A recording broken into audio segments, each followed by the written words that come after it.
Malalaki rin ang ayungin eh. Oh. Maigata. Luya, sibuyas, bawang, paminta, at olive oil. Lagyan natin.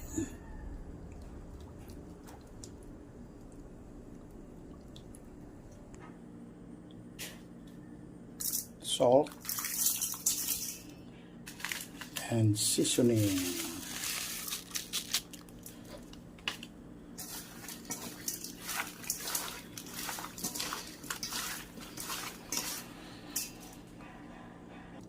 And then, ipais natin para bumangon.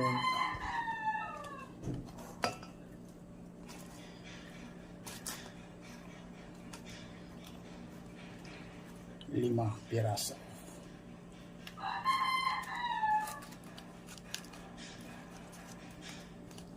Nakasikip, malaki.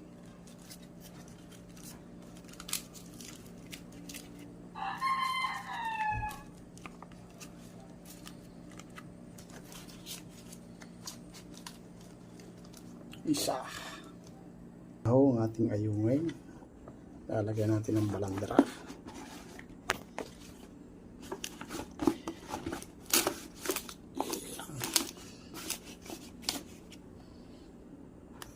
Ayan, puno. May tawilis. Ayan, may apoy na. Lagyan natin ng suka.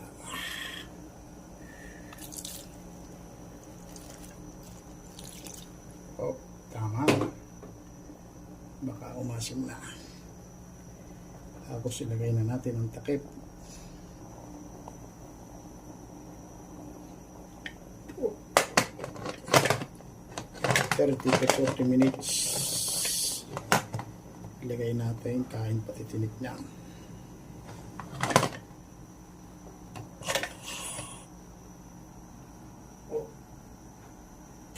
Diskarte sa ating ayungin para kain pati tinik. Pressure cooker. After 5 minutes, buksan po natin at lalagyan natin ng tubig mula pa sa water, mula pa sa Pasig River.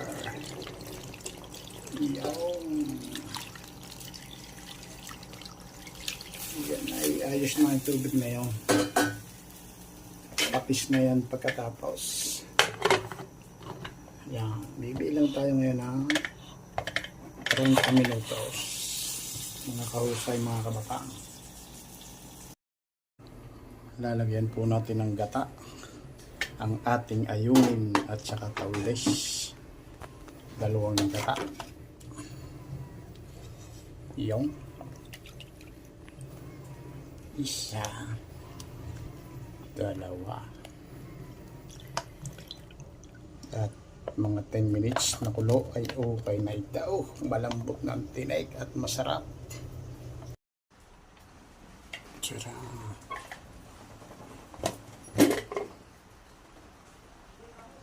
Wow, mainit pa.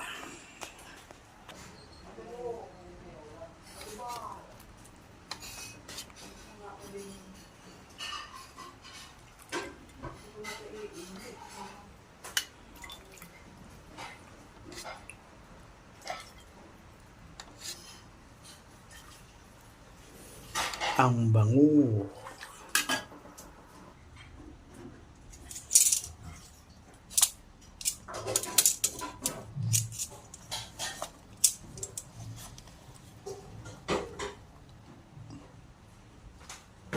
Hallelujah. Wow.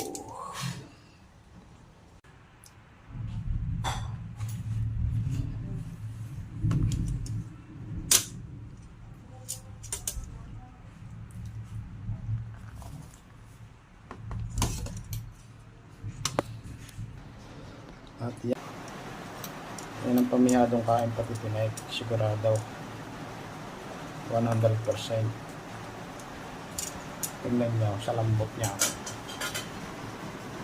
Oh, tingnan natin ha. Oh. Walang kakurap-kurap, walang kadaya-daya. Oh. Oh, palambaw. Oh, ulaw. Baka naman sabihin nyo, iniluloko ko kayo. Iyaharap ko lang sa akin ng camera. At iyan. At iyan. Aw. Aw.